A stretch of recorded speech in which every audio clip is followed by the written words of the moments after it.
जिस दिन आप शंकर जी को जल ना चढ़ा, प्रतिदिन अपने घर के अंदर, अगर मंदिर नहीं जा सकते तो घर के अंदर एक छोटे से छोटा शिवलिंग अवश्य रखो।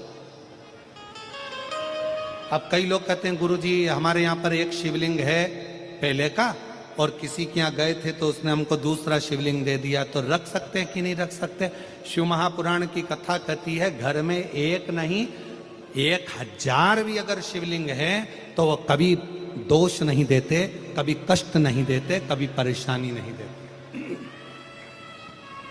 और फिर कोई कहता है गुरुजी हमारे घर में जो शिवलिंग है वो बीच में से खंडित हो गया, टूट गया, शिवलिंग टूट गया गुरुजी, उसका कोई दोष लगेगा क्या? शिव महापुराण की कथा कहती है अगर तुम्हारे घर में पुराना शिवलिंग है, तुम्हारे घर के अंदर अगर कोई शिवलिंग है और अगर वो बीच में से टूट गया, 40 टुकड़े हो गए, 50 टुकड़े हो गए, 2 टुकड़े हो गए, 10 टुकड़े हो गए, तो भी शिवलिंग कभी खंडित नहीं माना जाता, वो अखंड ही माना जाता। शिवलिंग कभी खंडित नहीं माना जाता।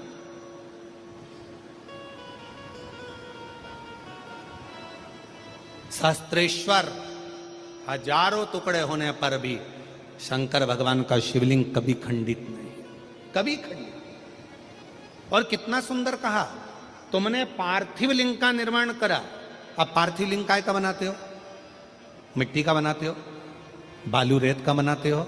मान लो आप लोगों ने पार्थिव लिंग का निर्माण करा और पूजन करते करते ब्राह्मण देवता पूजन करा रहे हैं, आपने जल चढ़ाया, जल चढ़ाते से ही वो मालूम पड़ा शिवलिंग, पार्थिव लिंग का निर्माण करा, वो पार्थिव लिंग थोड़ा सा खंडित हो गया, पार्थिव लिंग कहीं बीच में से टूट गया, कहीं कुछ हो गया या गलकर उस पानी में गलता गया। आपके मन में आया कि बताओ मैंने पार्थिव लिंग का निर्माण करा था और वो पानी में गल गया, टूट गया, खंडित हो गया, ऐसा हो गया वैसा, ना ना ना ना।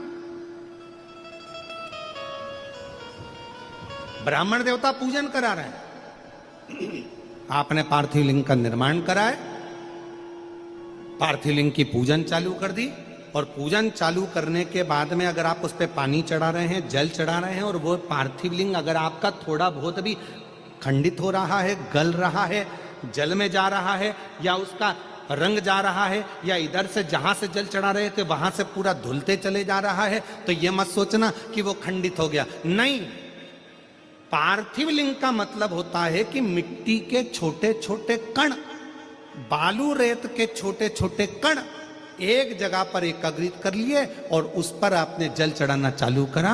पार्थिव लिंग का मतलब होता है कि एक शिवलिंग की पूजन नहीं, पार्थिव लिंग का मतलब होता है उस लिंग को बनाने के लिए जितनी मिट्टी लगी, उस मिट्टी में जितने जितने कण थे, जितने छोटे छोटे कण थे, वो सब एक जगह पर इकट्ठे हो गए। तो हमको केवल एक पार्थिव लिंग पूजन का फल नहीं, हजारों पार्थिव लिंग पूजन का फल एक साथ प्राप्त हो जाता है। उसकी खंडिता नहीं,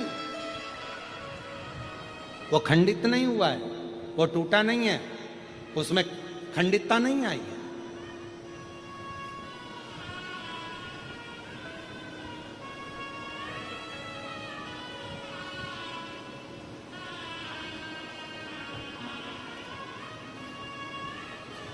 ब्रज भैया, अभी आप भी पार्थिव लिंग बना रहे होंगे, ब्राह्मण लोग